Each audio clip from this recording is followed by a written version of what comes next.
Once I realized that common knowledge was the key to understanding why we often avoid saying what we mean, I began to see common knowledge popping up in more and more areas of our social life and explaining a number of puzzles.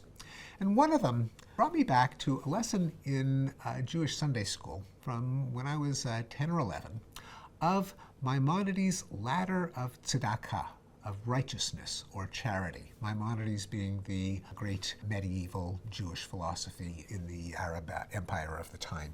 Maimonides argued that the righteousness of a person who gives to the poor cannot just be judged by the amount of money that he gives. Now, if you're a utilitarian moral philosopher, you'd say, well, morality just consists of increasing welfare or utility or happiness, and the more money you give, the better a person you are. Maimonides denied that, and I think he tapped into our intuitions when he said there are different degrees of righteousness. There's a ladder, and he had 8 rungs of the ladder. The highest rung was when you teach someone a trade or give them a loan to start a business where they don't even need charity in the future. But the other rungs depended on levels of knowledge. And he said that one of the worst kinds of charity is when there is common knowledge, when a rich person puts money into the hands of a poor person. I mean, it's better than nothing, but it's not so righteous. A little bit better than that would be if, for example, the rich person threw money behind him for the poor person to pick up, where the rich person would never know who the beneficiary is. A little bit better than that would be when the roles were reversed.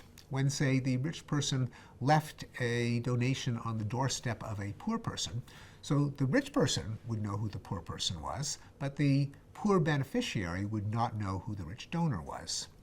Still better than that would be what scientists would call a double-blind scenario, where, say, the donor would leave a gift or a package in a public place in which the poor person could retrieve it, and neither one would know the identity of the other.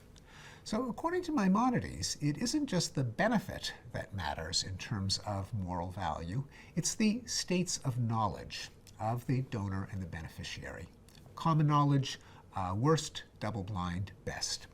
Well, this is kind of a puzzle, especially if you have a utilitarian mindset. Benefit is benefit. Why should the poor person care as long as they've got enough money to eat? Here's a possible solution. When we esteem someone, when we value them, we think about how good they would be as an altruistic partner. We all give and take. One hand washes the other. You scratch my back, I'll scratch yours. That's kind of the glue of social life.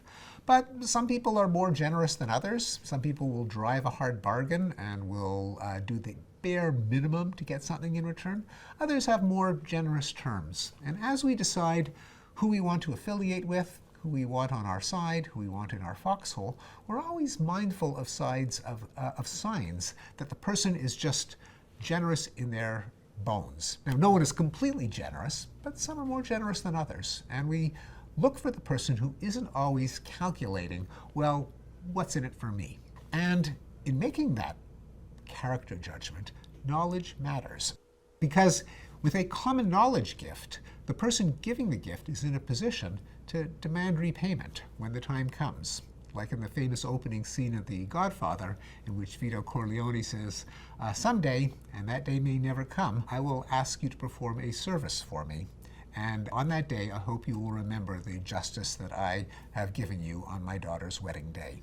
Now, that's not the kind of situation that you really want to be in after accepting a favor, namely, for the rest of your life, knowing that you owe a favor back. And that's what happens when a donation is common knowledge. On the other hand, if it was purely anonymous, then the beneficiary would get all the benefit, but they wouldn't be on the hook to repay it. The kind of person who would make that donation is a kind of person who clearly isn't just in it for the last penny, but is generous deep in their bones. So with a couple of grad students and postdocs, Julian DeFreitas, Kyle Thomas, Peter DeScioli, we tested Maimonides' idea, at least with our modern twist, namely that a nature of character assessment or partner choice that drives the kind of intuitions behind Maimonides, dreamed up a fictitious scenario. There's a family in need. There's a donor. He has the opportunity to help the family with a food package, but he can either ask to see their photo, send a photo, they can exchange photos, or they can give photos to the charity where the donor can see the beneficiary's photo, the beneficiary can see the donor's photo, but neither knows that the other one knows that they have it. And we asked people to judge just how generous are these people? How deserving would they be of a prize, say? And we found that Maimonides got it almost right. It is certainly true that people had the least charitable judgment of the common knowledge donor, the one who made sure that the beneficiary knew who he was. They had the highest esteem for the double-blind donor, the one who gave without any possibility of demanding repayment. Maimonides didn't quite get it right in his scenario of the rich person who had coins in his cloak that poor people could pick out behind him, or that he threw over his shoulder, where the beneficiary knew the donor and not vice versa. People thought that that wasn't quite as generous as leaving the food on the person's doorstep. And it's easy to see why. What Maimonides probably didn't take into account was there is something kind of demeaning about following a wealthy person and picking coins out of their robes, because it really means that you don't have a relationship with that person. And we found that the people judging that kind of asymmetrical situation thought that it was demeaning too, even though they agreed with Maimonides about the top and the bottom of the scale. And we were tickled to see that another great Jewish thinker, Larry David, had pondered the same kind of dynamics in a well-known episode in his comedy program Curb Your Enthusiasm, where the same trade-off between benefit and anonymity in charitable donations was played off. In this scenario, Larry David donates money for the wing of an environmental organization that is named after him.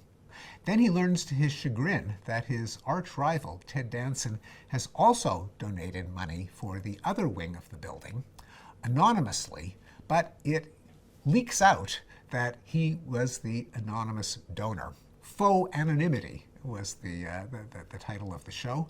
And so Ted Danson got the benefit both of getting credit for having made the donation and getting extra credit for being anonymous. Now that's contradictory, paradoxical, but because of the way the leak happened, he got the benefit of both, to the chagrin of Larry David. And so that the way in which we paradoxically value both the benefit that a gift conveys, but also the lack of opportunity to parlay the favor into repayment, drives our psychology of attributions of righteousness in a way that seems paradoxical, but that ultimately can be explained.